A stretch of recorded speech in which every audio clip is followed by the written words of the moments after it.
Good morning, everybody. This is Nicole from Wildflower Valley Farm, and today I'm going to show you guys what I've got going on in the greenhouse. So this is my little greenhouse.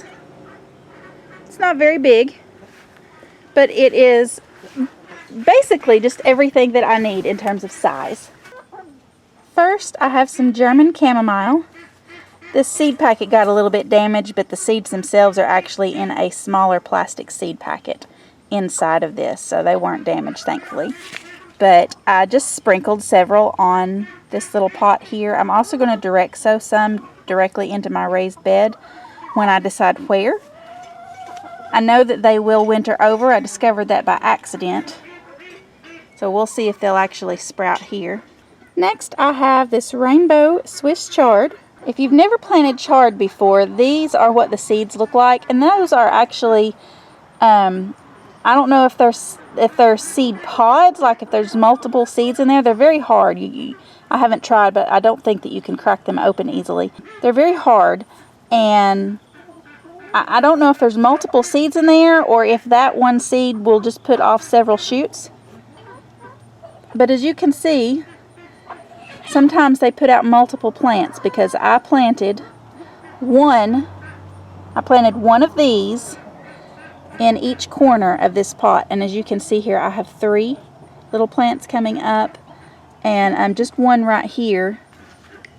In this one back here, though, I don't know if you can see that on camera, that is just the beginning of some little sprouts coming up right there. I have found that it's very common to end up with multiple plants like this out of just one of these tiny little seed pods. Next, I have this 1,000-head kale. I planted these 5 cups, and if you've ever planted kale before, you know the seeds are tiny. So each one of these got 3 or 4 little seeds planted in each of these pots. So I have a few coming up here, and some tiny ones sprouting there, and a few there. And I don't know how well you can see on camera, but there's a little tiny sprout trying to come up there. This pot doesn't have any yet, but hopefully it will soon. Next, I have this Chinese cabbage.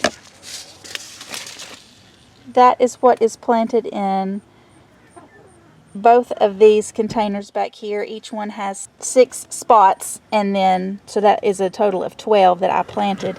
And again, cabbage seeds are tiny, just like kale seeds are, so each one of these has 3 or 4 seeds that were dropped in each one. I'm honestly not quite sure what this is. I did recycle some of my dirt, and that could possibly be a tomato, which won't winter over, but I'll just pull that out. But as you can see, after just 1 week, I have lots of little Chinese cabbage babies sprouting. And then in front of the Chinese cabbage, I have this premium late flat Dutch cabbage that I planted the same number. So each one of these has 6, so that's a total of 12 holes. But as you can see, there are multiple plants coming up in each. Just depending on how entangled these roots are, I may be able to separate some of these and get more. So when I transplant these, I will just see how many I can separate, and if I can't separate them, then I will leave the hardiest plant out of the grouping and just clip off the smaller ones that don't seem to be doing as well. Next, I have this red cabbage. So there are a total of 8 holes here, and again, I planted 2 to 3 seeds in each one, and as you can see, several of them are sprouting and doing quite well so far. Next, I have this Romanesco Italia broccoli, and I am probably butchering the pronunciation of that. So if this is something you're familiar with, you'll have to forgive me for my butchering of that name. I've never grown this kind of broccoli before, but I thought that it looked very interesting, so we want to try it out. As you can see, it is doing the best probably of most anything that I've planted so far. It is doing fabulous. So there again, there are 8 holes here, and each one has multiple seeds, just like the cabbage. I might be able to separate some of these when I transplant, I might not. This one's kind of getting a late start, but there is a little sprout right there trying to come up, so that's doing very well. I'm very pleased with that so far. And next, I have just your typical green-headed broccoli. This Waltham 29 is a pretty common Just your average variety of broccoli, like what you might find in the grocery store. And as you can see, again, this has 8 holes. There are multiple plants in each one. I'm really not sure why this one has sprouted and then seems to be drying out. The dirt is not dry. All of the other ones in this same container here seem to be doing great, so I'm not really sure why that has happened. It appears to be happening in this one next to it as well. I don't know, since I did recycle this dirt. I know you're technically not supposed to do that. I don't know if maybe there was something in here that the plant doesn't like, but these other ones seem to be doing great, so hopefully I'll get several of these plants to survive long enough to be transplanted and then transplant them and watch them grow. Next I have this pink celery. I've never grown celery before, but I saw the pink and thought that it was pretty and decided I would try it. I planted the same celery in both of these 2 pots here, and so far I don't have any sprouts. I don't know, like I said, I've never grown celery before. I don't know if it's something that just takes a while to get started, although it does kind of look like, I don't know if you can see it on camera or not, it does kind of look like there might be a little bit of activity going on right there. So I'll check back on those in a few days. It's just, like I said, it's just been a week since I planted these, exactly 1 week ago today.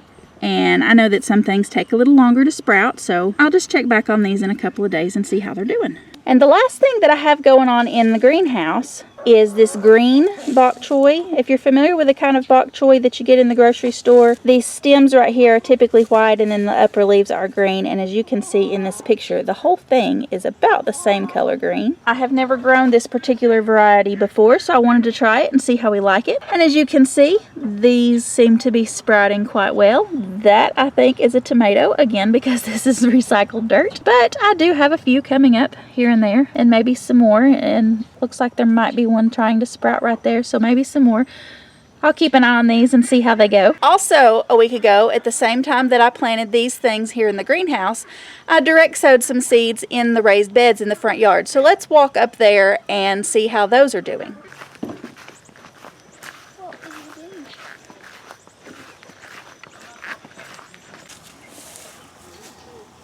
All right, I'm going to hold this up. Okay. And then you clip it right down here, okay? I want to clip it here. No, further down. All the way down. Right there. Good job. Give me the scissors. Thank you. So last Saturday at the same time, well, not the same time obviously, but the same day that I started all of those seeds in my greenhouse, I also started some seeds in this end of the raised bed. I actually cleaned up this whole section here. And as you can see, I already have weeds coming back. I don't know about y'all, but I struggle with the dock. This plant right here, it's called dock, and it is just terrible. It has invaded everything that I have, every little tiny piece of root. So like if you're trying to dig it up and if you break off a root, it's still going to be there, and I just cannot get it out. But I cannot dig it up now because it will disturb these little seedlings that I have going on here. This is another variety of bok choy. I did not bring the seed packets up here. I meant to do that so I could show you guys. I will put the variety on the screen here. This is a miniature variety of bok choy. The coloring is the same as the traditional bok choy that you might be familiar with, but the little plants only get about that tall or so. If you've been in an Asian market, sometimes you might see what they call baby bok choy, and it's about the size of what I've seen marketed as baby bok choy. And then under these banana trees, or banana tree leaves, as you guys can see, I have massive banana trees growing in the front yard right here near the raised beds. And I use the leaves for mulch. They make a great mulch. And I watched a video a few weeks ago about planting carrot, and the lady was explaining that carrots don't like to sprout when it's above 80 degrees. Well, we've still got several 80-degree days in the rest of our growing season, and I wanted to go ahead and try to plant some carrots. I'm going to try to plant some in a rotation where we have some now and some later. So what I did is I planted some carrots and covered them with these leaves to kind of help protect them and retain the moisture. The video that I was watching, the lady went ahead and planted her carrot seeds and then just laid a board over it and said to leave the board over it until they sprout. So that's what I have done with these banana leaves. I don't know if they will work the same as the board the lady was using, but as you guys can see, it does help very well to retain moisture in the soil. And I don't think that these little green things here, those are not carrots sprouting. The carrots have not sprouted yet, as best I can tell here. But I do know that carrots take a long time, and it may just be too warm for them still. So I'll just keep an eye on those and check back on those in a few days as well. So that is what I've got going on here in the garden this second week of September. What do you guys have going on in your garden this week, or this month even? Leave some comments down below and let me know what you're growing. And if you like this video, please like, subscribe, and tap that bell so you'll be notified of my upcoming videos. Thanks for watching.